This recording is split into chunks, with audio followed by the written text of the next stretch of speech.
আসসালামু আলাইকুম সুপ্রিয় ভিউয়ার্স, সাইদ এগ্রো বাংলার পক্ষ থেকে আপনাদের আন্তরিক শুভেচ্ছা।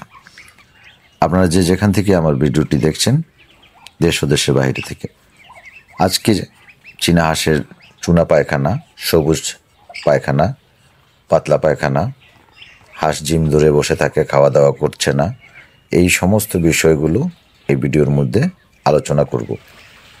হাঁস খাবার খাচ্ছে না, কী করণীয়, মেডিসিন কি ইউজ করবেন, কোথা থেকে নিয়ে আসবেন, এই সমস্ত ভিডিওতে আপনি পেয়ে যাবেন। ভিডিওটি না টেনে সম্পূর্ণ ভিডিওটি দেখলে আপনারা যারা নতুন হাঁস খামার করছেন তারা এ ব্যাপারে অনেক কিছু জানতে পারবেন। আপনারা যারা নতুন হাঁস খামার করছেন তাদের হাঁস খামার করার আগে অনেক কিছু জানার প্রয়োজন আছে।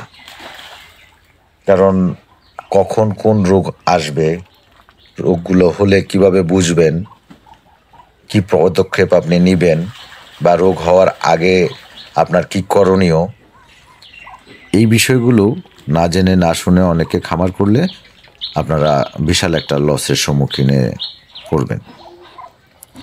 তাই আপনারা যারা আমার এই চ্যানেলে ভিডিও দেখছেন, নতুন যারা আছেন, আরও অন্যান্য ভিডিও পেতে নতুন নতুন ভিডিও দেখার জন্য আমি বলবো, যারা সাবস্ক্রাইব করেছেন তাদেরকে অসংখ্য ধন্যবাদ, যারা আমার ভিডিও দেখছেন তাদেরকে অনেক অনেক ধন্যবাদ। আর আপনারা যারা এখনও সাবস্ক্রাইব করেননি তারা আমার ভিডিওটি সাবস্ক্রাইব করে সম্পূর্ণ ভিডিওটি দেখার জন্য অনুরোধ করা যাচ্ছে। তাহলে এবার আমি আসি মূল কথায়। ধরেন আপনি চীনা হাঁস লালন পালন করতেছেন, অথবা রাজহাঁস বা অন্য কোনো হাঁস, কবুতর বা মুরগি। প্রায় সময়ই আমাদের দেখা যায় যে হাঁসগুলো সাদা চুনা পায়খানা করে, অনেক সময় চুনা পায়খানা সবুজ পায়খানা একত্রিত মিশিয়ে করে। কিছু সময় পরে দেখা যাচ্ছে যে হাঁস খাওয়া দাওয়া ছেড়ে দিয়েছে বা হাঁস জিম ধরে বসে আছে। এই বিষয়গুলো আপনার যখনই দেখা দিবে, খেয়াল রাখতে হবে যে কোন হাঁসটি এই সমস্যায় আক্রান্ত। যদি একটি দুটি হাঁস হয়ে থাকে, তাৎক্ষণিক আপনার করণীয় ওই অসুস্থ হাঁসটিকে আপনি আলাদা করে নেবেন। ওই হাঁসটিকে আপনি খুব দ্রুত সময়ে আলাদা করে নেবেন। এরপরে আপনার ওই হাঁসটিকে আলাদাভাবে ট্রিটমেন্ট দিতে হবে। আর আপনি যদি ওই হাঁসটিকে আলাদা না করে অন্য হাঁসগুলোর সাথে রেখে ট্রিটমেন্ট করেন বা রেখে দেন, সেক্ষেত্রে এই হাঁস থেকে অন্যান্য হাঁসগুলোতেও একই সমস্যা দেখা দিবে। তখন আপনার পুরো খামারটি 24 ঘন্টার মধ্যে, যদি খামার আকৃতিতে পালন করে থাকেন তাহলে পুরো খামারটাই আক্রান্ত হয়ে যাবে। 24 ঘন্টার মধ্যে আপনার সমস্ত হাঁস মারা যাবে। আর যারা 3টা 4টা 5টা হাঁস পালতেছেন তাদের উদ্দেশ্যে বলবো, আপনাদের হাঁস যেটা অসুস্থ হবে সেই হাঁসটাকে আলাদা করে ফেলবেন, আলাদা করে চিকিৎসা দিতে হবে।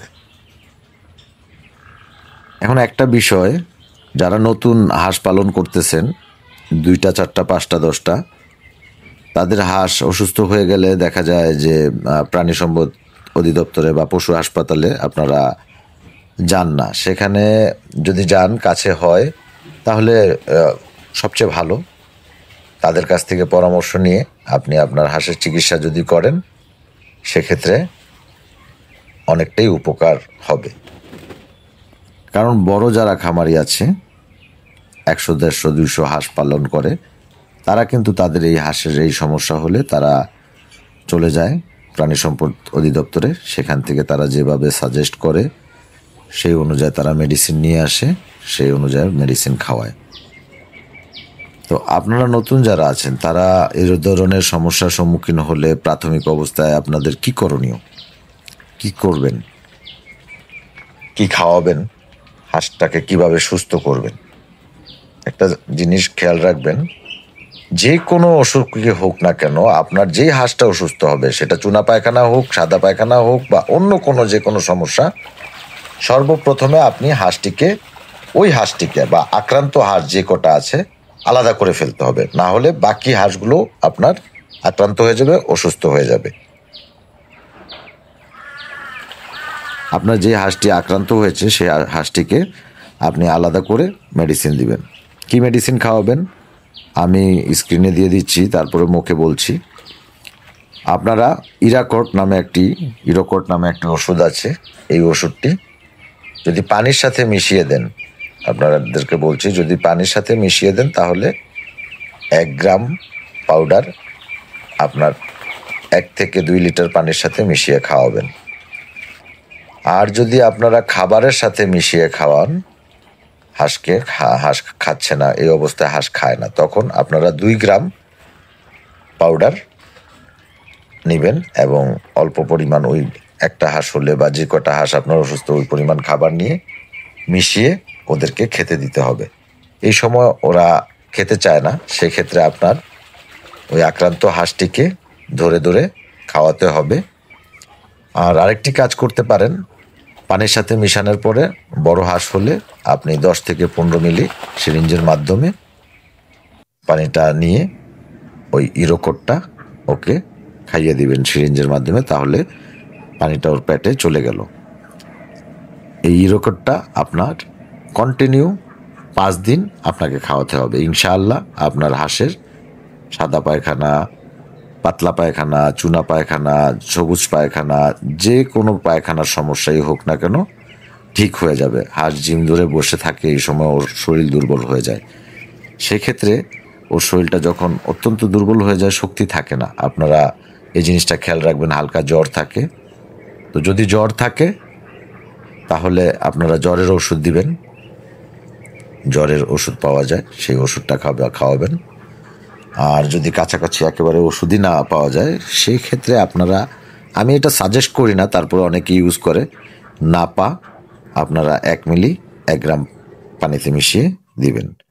আর লাইসোবিটটা আপনারা অবশ্যই খাওয়াবেন। লাইসোবিটটা খাওয়ালে হাঁস তো দুর্বল হয়ে যায়, বসে থাকে, ওর শরীরে শক্তি থাকে না, খাবার খেতে পারে না। লাইসোবিটটা খাওয়ালে যে ওর শরীরের দুর্বলতাটা কেটে যাবে। এবং হাঁস যদি নিজে একা না খেতে চায়, আপনারা এই তিনোটা একত্রিতভাবে, যদি জ্বর থাকে জ্বরের ওষুধ দিবেন, জ্বর না থাকলে জ্বরের ওষুধ দেওয়ার প্রয়োজন নেই।